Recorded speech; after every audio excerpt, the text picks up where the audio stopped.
আমরা হামেশাই Google play store থেকে কোনো একটা সাবস্ক্রিপশন কিনি। তো সাবস্ক্রিপশন যদি আপনি ক্যান্সেল করতে চান, আপনার কার্ডে বারবার যদি টাকা কেটে নেওয়া থেকে বাঁচতে চান, কাইন্ডলি স্ক্রিনটা ফলো করবেন। তো প্রথমে গুগল প্লে স্টোরে চলে আসবেন, আপনার যেই অ্যাপস বা যেই বিষয়ের সাবস্ক্রিপশন নেওয়া আছে।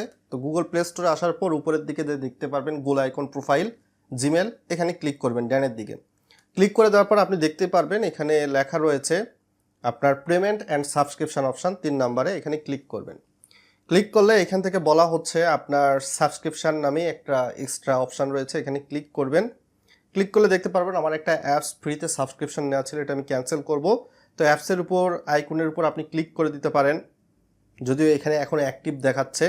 তো আমি এটা ইনঅ্যাক্টিভ করার ক্ষেত্রে অ্যাপসের আইকনের উপর ক্লিক করব। ক্লিক করলে দেখতেই পাচ্ছেন এখানে প্রাইমারি মেথড কার্ড নাম্বার কিন্তু আমার সেভ করে নিয়েছে। তো আমার কার্ড থেকে যদি টাকা কাটা বাঁচাতে চাই, তাহলে যেই কাজটা করতে হবে, নিচের দিকে ক্যান্সেল সাবস্ক্রিপশন রয়েছে, এখানে ক্লিক করব। আমি সাধারণত ট্রায়াল মোড নিয়েছিলাম, তো ক্যান্সেল সাবস্ক্রিপশনে ক্লিক করে দিলাম।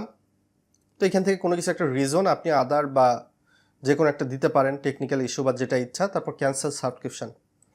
এটা যদি ক্লিক করেন, আপনার কার্ড থেকে টাকা কাটাও কিন্তু বন্ধ হবে, আপনি ফ্রিতে সাবস্ক্রিপশন ইউজ করতে পারলেন। বা আপনার পূর্বে কোনো সাবস্ক্রিপশন নেওয়া ছিল, পরের মাসে ইউজ করবেন না, জাস্ট ক্যান্সেল করে দিন।